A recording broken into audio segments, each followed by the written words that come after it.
Welcome to the Marketing for the Culture podcast, powered by the African American Marketing Association. Each week, we'll bring you an insightful conversation from some of the best experts in our industry on how to advance our career.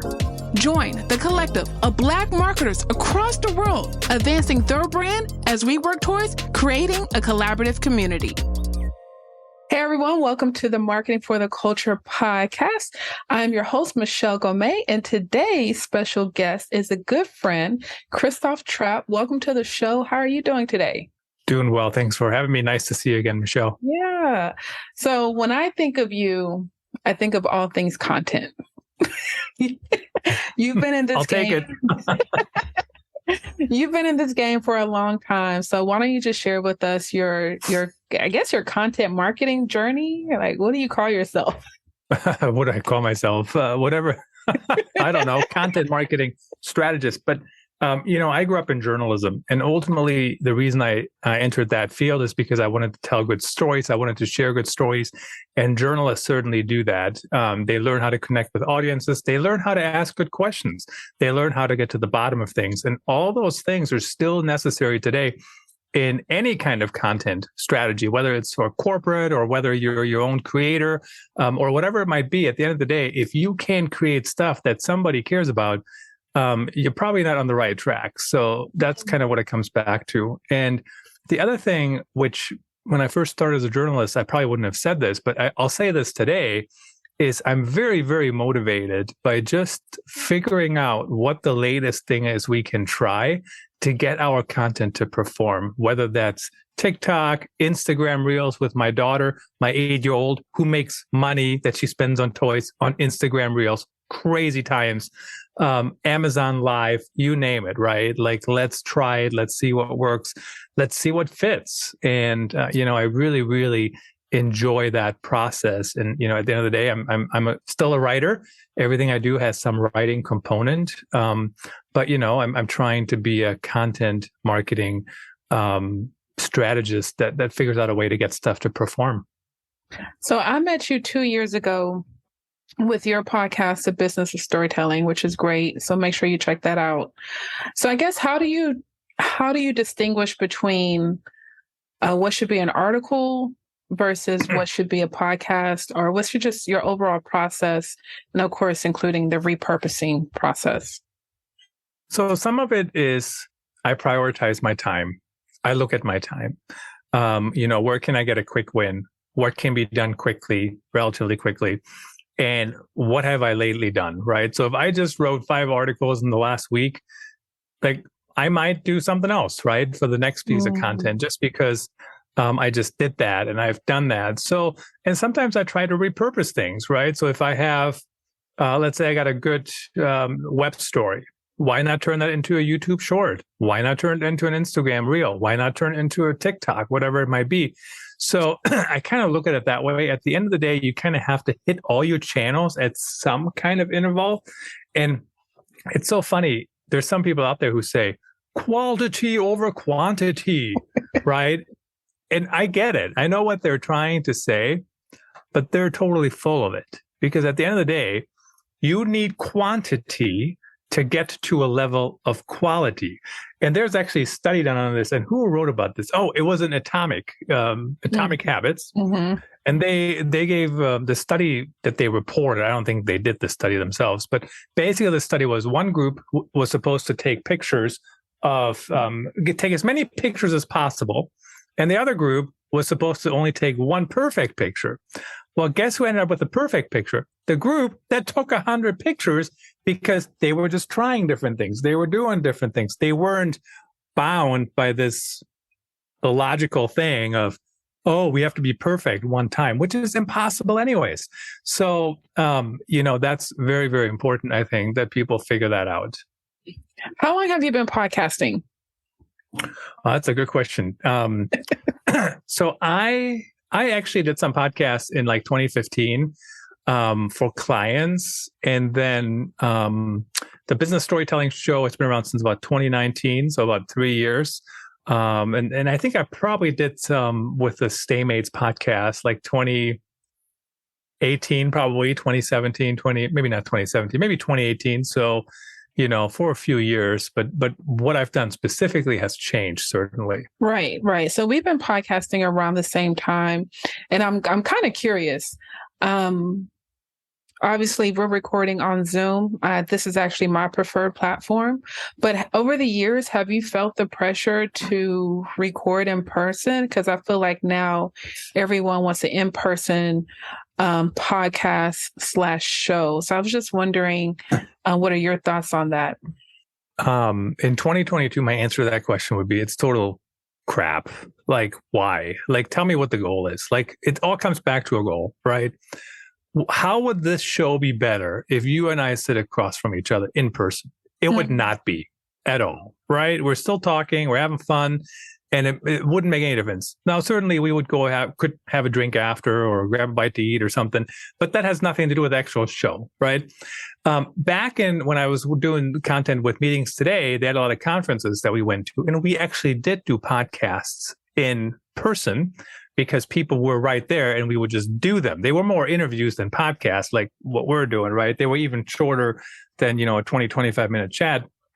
So sometimes it makes sense, but for me today, it makes no sense at all. And here's the reason why, because I live stream all of my shows. My shows go on DBTV. That's a TV station, right? They go all these different places. So I want to have a certain look, and the look happens when you're where you are, I'm where I am. We're on the screen together. We're talking, whatever. I can't recreate that at an event. Like, how am I going to do that, right? We have to have different mics. We have to have different cameras. We have to have a different setup. And then there's people walking around, like it's just a big mess. So my overstated answer is it's crap. But that's without knowing what those people's goals are. So if they're saying we want to do it because we think it's the latest, coolest thing, that's not a goal.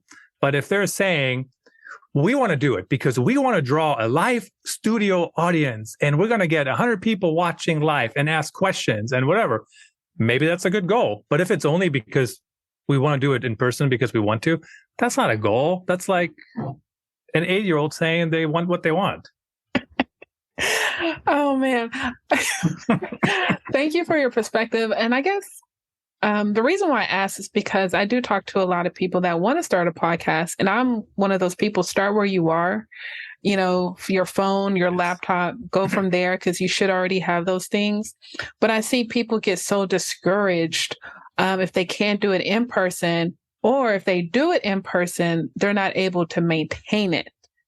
And I'm like, that's why you can just start where you are and build up versus just jumping into the top, and it's no longer sustainable. So I appreciate your perspective on that.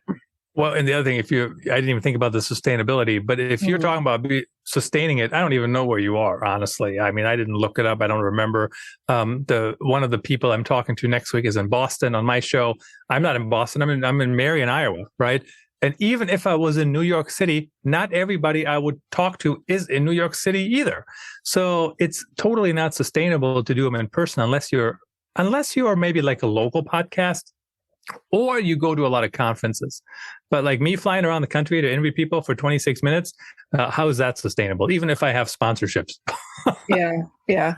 Well, speaking of sponsorships, what are some of the revenue models that you find are most beneficial that have benefited you over the years through your content marketing journey?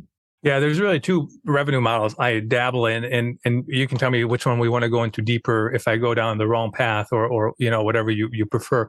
But in my corporate job, right, I'm a content marketer, but we don't make any direct revenue of the content, right? It's not a media business, but the content drives awareness and gets people's eyeballs. And then, of course, the revenue comes through people buying the product or service for some companies. And so it's a little bit different, but ultimately it's really the same thing. On the creator side, like my podcast, it's really more like a media company, right? I don't sell any services. Yes, people can hire me for a project here and there, but it's not something I actively pursue. And if people are too difficult and they want me to jump through 12 sales hoops, I'm not interested, right? Like you came to me, it's not even what I do. Like I'm only talking to you because it sounded interesting. So most of the revenue that comes in on the business storytelling show is really truly a media model. So first of all, that's advertising. Most of the shows on the podcast channels have an ad that runs ahead of it, sometimes in the middle of it. And that does make some money, just enough to, for me to keep it there. I wouldn't add many more, honestly, but that one ad is fine. And then there's sponsorships, right? So typically the sponsorships, the model I follow is people, they pay to come on as a guest. And, they can talk about whatever they want to talk about. Now I do guide them, because if somebody pays and then they come on and talk about something totally unrelated, like nobody's going to listen to that either, right? So just because you pay doesn't mean that's a license for crappy content, and they don't want crappy content, right? But that's typically the model I follow when it comes to sponsorship. So people sponsor one episode, and then we'll talk and we'll distribute it everywhere. What other models? So we do currently, I think I already mentioned that, is we're really heavy on Instagram Reels right now with my 8-year-old. We do daily Reels, and they focus around podcasting, right? So we do about every trend we see, as long as it's halfway okay to do for an 8-year-old, we don't over complicate that either. But we tie it back to podcasting, right? And that's not because I'm selling podcasting services, even though I talk to you if you're nice, but I want to draw attention to podcasting, right? And to my podcast. So that's kind of what that does. But Instagram actually pays us whatever they pay us in a month. It's just enough to keep it interesting. Like, we're not going to become millionaires from it. And then the final piece that I do is the Amazon influencer program. Yeah. And I mentioned earlier Amazon Live, and so the influencer program that I'm part of has a couple components. One is live streams. So like, if you come on my show, you have a book, we'll talk about your book and we'll stream it to Amazon too, right? Because you can buy the book there. So it's additional audience. But I'm not a big fan of the live streams outside of my podcast version, because you go on and you just talk about the product, right? Like, you're like, look at this microphone, and look, and like, it just, like, I'll do it sometimes. And I also do it when people want to sponsor one, right? So there's now 2 revenue streams, honestly. But I just don't enjoy it. Like, I like talking to you. I enjoy this. Like, this is fun, right? We're talking. But me just being on here going, this microphone, and look at how black it is, and it's round, and it's this and that. Like, it's like, I can't do that for an hour, right? Like, it just gets old. So I do it if it's a sponsored show. I do it on special occasions. But some people love doing them because they love doing what I just described, which I don't love, but they love. So if you love that kind of thing, maybe that's worth trying. Yeah, I think I'd met Monty Weaver earlier this year. Yeah. And when I heard about him, he's killing it on Amazon Live, and it just opened my mind. I didn't even know. So I can definitely see the benefit if you're a tech person or if you find your niche in that lane. Last week, Walmart announced that they're having their influencer program. Yep. Obviously, I believe they're trying to rival with Amazon. I think they're a little bit too late to the game, but any thoughts with that? So here's my theory. So first of all, Monty, I know why he's successful, because and I can't do this, right? Mm-hmm. But he's just kind of hanging out. And like, he talks, but he just kind of hangs out. Like, he's just hanging out with you, right? And he's like, oh, look at this and look at this. I can't do that. I want to feel like I'm just doing something. And he is really, really laid back, shares stuff, knows this stuff. So it's definitely up his alley to do those shows, where for me, it's not necessarily 100% with mine. But here, let me tell you the story, how I started with the Amazon Influence program to answer the Walmart question. Okay. They rolled it out a few years ago. And my philosophy is I sign up for everything. The second I know about it, I just sign up, even if I never will use it, even if I don't even know how to use it. And that's what I did with the Amazon Influencer program. I signed up and I'm like, I don't even get it. Like, why would I build a storefront? How do I get people to my storefront? What? Like, I didn't get it. So then a few years later, literally, they rolled out live streaming. And I was like, oh, cool. How do I do that? And then everybody's like, you have to apply to be an influencer. I was like, oh, how do I do that? So I log in. I'm like, oh, I've been an influencer for years. So I was already like, I could just go and I was just ready to go. So that's one reason why I would always do it. So I wrote down, I literally did Walmart influencer program. I know nobody can read my handwriting. And I'm going to check it out and see if I should sign up for it. So whether they from a big market perspective, you might be right by saying they're late to the game. But from a creator perspective, way much lower level, I don't really care if they're late or early. I just care, is this something I should add to my mix? And I don't know, right? I don't know enough about them. I don't know how it works. Maybe they make live streaming easier. I don't know. Maybe it's different. I don't know, right? Like, I'm just going to check it out. And then one other thing on Amazon I want to mention, they also do product videos, which I love. I've done thousands of them. So I'll give you an example. LaCroix. You can buy this on you can buy this on Amazon. I literally have done a video on LaCroix and taste test it, right? Or like these things. This is iced coffee. These things you buy on Amazon. So I literally do a video on this and go, okay, this is the lid. Take a look. You can put a straw in here if you want to. I don't use the straw. I don't even know what they are, but I'm not an 8-year-old. I don't need straws. And so then it's a little hard to come off, but once you have it off, you can just drink it. You can put it in the fridge, whatever. I love those because I create them once. They're like 2-minute videos. I never redo them. They're usually the first take. And then I publish them, and then they bring in revenue until the product is no longer being sold or Amazon decides that my video is outdated, So some of these videos are out there forever and ever, and they're just there. That's good. That's good. Okay. So you sparked my mind. Speak on the benefits of being the first user advantage from a content creator standpoint. But at the same time, how do you gauge on if you should continue with it or if you should stop, if you should, I guess, drop that platform altogether? It's a fantastic question. And it's not an easy answer. It really isn't, because my decision is in seconds. So when I went on Amazon, the influencer program, I was like, okay, I don't get it. Bye. And I did nothing for like ever, right? And then all of a sudden it sparked my interest and I did it again. So I think that's okay to do sometimes. But then other times you want to try. So I'll give you another example. On the Marketing O'Clock podcast, they talked about web stories, and everybody's debating web stories. Is a web story worth your time? Does it help with SEO? Yes, it does help with SEO. But on that case, I can't wait, right? I just have to go try it a few times, even if I just do it like 10 times. So you kind of have to weigh what you know about what it is. If it's SEO, you can only test it if you do a few and then just kind of let them sit there and see what happens, right?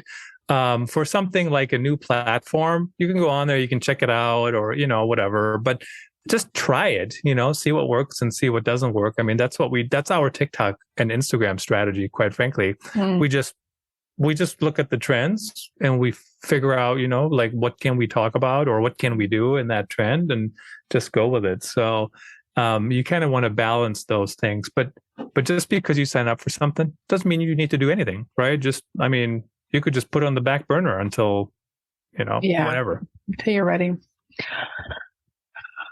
It just has me thinking about LinkedIn. I feel like I signed up for LinkedIn Video however many years ago, and I don't know, but that's a whole nother thing. Oh, like, get it together, LinkedIn. Well, this has been a pleasure. So how can people get in contact with you, your favorite platforms and all that good stuff? Yeah, please connect. My blog is christophtrappe.com, Twitter, LinkedIn. If you do connect on LinkedIn, if you don't want to follow me, but you want to connect, just make sure you let me know you heard me on this show.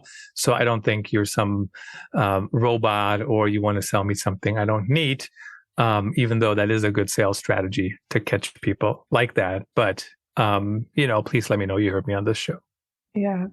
And we'll definitely have those links in the show notes. Christoph, I want to thank you once again. Always a pleasure learning from you. I'll be watching. I'll be listening. I appreciate all that you do for this industry. So thank you for joining us on the show. You bet. Thanks for having me. Always fun to chat with you. Thank you for listening to Marketing for the Culture podcast. If you haven't already, please subscribe, whether it's on Apple, Google, Spotify, or your favorite podcast platform. And of course, our videos are on YouTube. If you have a moment, feel free to give us a rate, review, or just comment. We appreciate our sponsors for their continuous support. Also, if you're interested in learning more about our sponsors or becoming a member of the African American Marketing Association, visit aa-ma.org.